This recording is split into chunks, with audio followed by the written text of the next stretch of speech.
Welcome to Doomed to Failure, the show that points out the ideas of every single character that has ever existed, particularly the bad ones, and we look as to why they are bad ideas. In other words, we're beating the dead horse. Today's episode, the strategies of the fallen universes. So, in case anybody is wondering about this, it is actually pertaining to Universes 9, 10, and soon Universes 2 and 6 of Dragon Ball Super's Tournament of Power. So, how did these universes end up being on the erasure list? Well, real simple. Their strategies in the tournament cost them their, existence. So let's just go through one universe at a time, starting with Universe 9. Where to begin with these guys? How about we start with the Zeno exhibition, where Bergamo pretty much turned every single universe on Goku. Now, stop and think about that for a second. If it wasn't for the fact that Bergamo has turned every universe that was participating on Goku, not realizing that he's the reason why they're still fighting this tournament in the get-go, and Goku would have actually not shown up, Zeno would have still eliminated every single universe save for 1, 12, 5, and 8. But Bergamo doesn't care about that, and instead tried to get the Zenos to remove that rule for the tournament. Well, that did not end well for Bergamo because he underestimated Goku. Just like Universe 9 would do in the Tournament of Power. But that's not even the worst part. The worst part is they underestimated Frieza, not knowing just how powerful of an entity Frieza was despite being dead. So what does Caesar and Rodu? Send assassins to kill Frieza. So, aside from listening to Kitella and Bergamo's bad advice, and also Rose coaching throughout the entirety of this tournament, they all decide, and by they I mean Universe 9 all decide, to gang up on Goku after Nink fails to take him out of the ring in a suicide attempt. Needless to say, that did not end well because the other members of Universe 7 were not even on the concern of Universe 9. If that was the case, they would have probably survived a little longer. But they underestimated Frieza, again, underestimated 18, and more importantly, underestimated Vegeta, who was one of the main reasons why Universe 6 was eliminated. Now, that brings us to Universe 10. I understand that Ramush wanted to win the tournament so bad and bring up strong fighters, but unfortunately, Ramush did not tell any of his fighters what kind of caliber of fighters that they're gonna fight, let alone had them to train before the tournament. He waited till like 2 or 3 days before the tournament, or should I say, 2 or 3 hours before the tournament started to bring them into the tournament. And instead of training, they were all dancing for GodTube. This is not really a good strategy. And what isn't an even...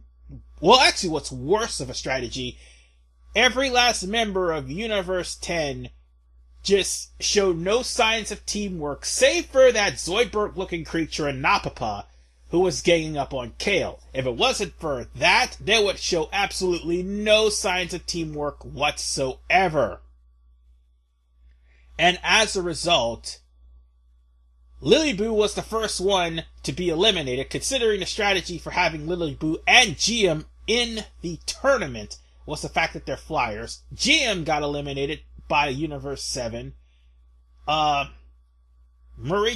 and Napapa and the Zoidberg guy got eliminated. And Ribrian rolled over another character, whereas Jamise took out someone else, and Gohan and Piccolo finished the deed.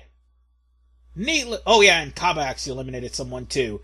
Needless to say, without structure, teamwork, And by the way, Rumshi was belittling all of his fighters, whereas Gowasu just showed no signs of coaching, let alone telling them what to do. So they were pretty much Leroy Jenkinsing the entirety of the tournament that they were there. So they were pretty much gone as far as Universe 10 is concerned. And now we come to the new latest universes, starting with Universe 2. Primarily, their downfall is their arrogance. Yes, they have teamwork, but their arrogance and their insistence on using love as their modus operandi of fighting pretty much cost them their role in the tournament.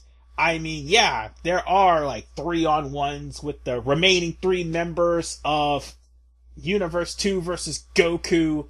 There's the 2-on-1 with Hermela and Prum versus a majority of the fighters because they were sniping them from a far off distance. But once Hermela was took out by Tien, Prum was pretty much easy pickings.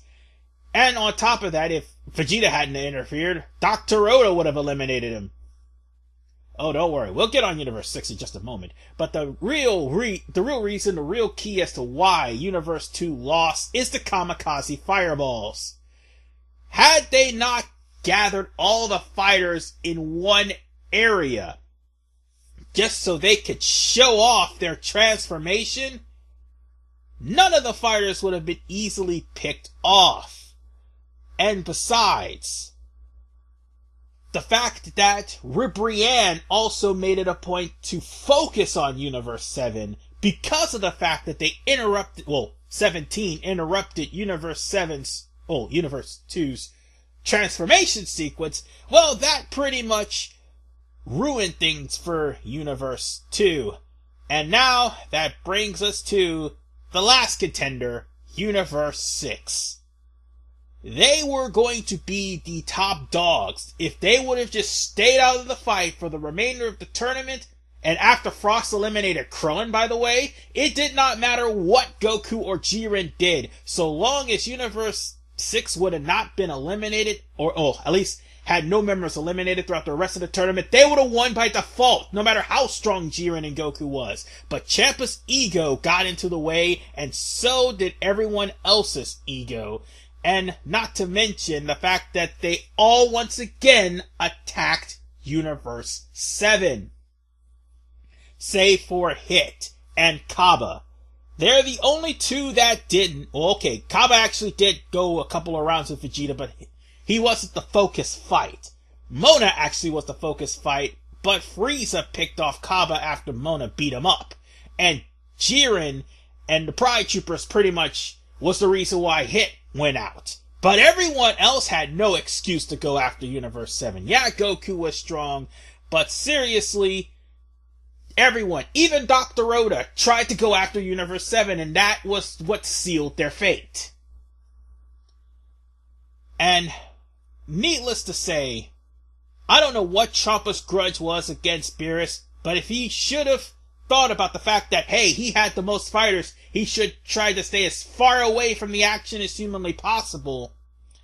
That would have been safer for his universe, as opposed to causing them all to be eliminated by simply targeting Universe 7 out of hatred for Beerus. Or out of a grudge against Beerus.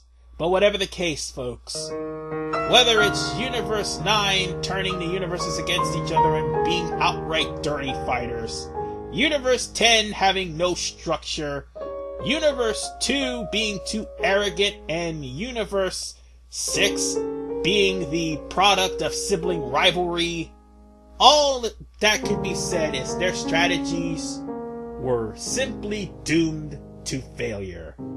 Hi, I'm RVMan985. See you guys next time.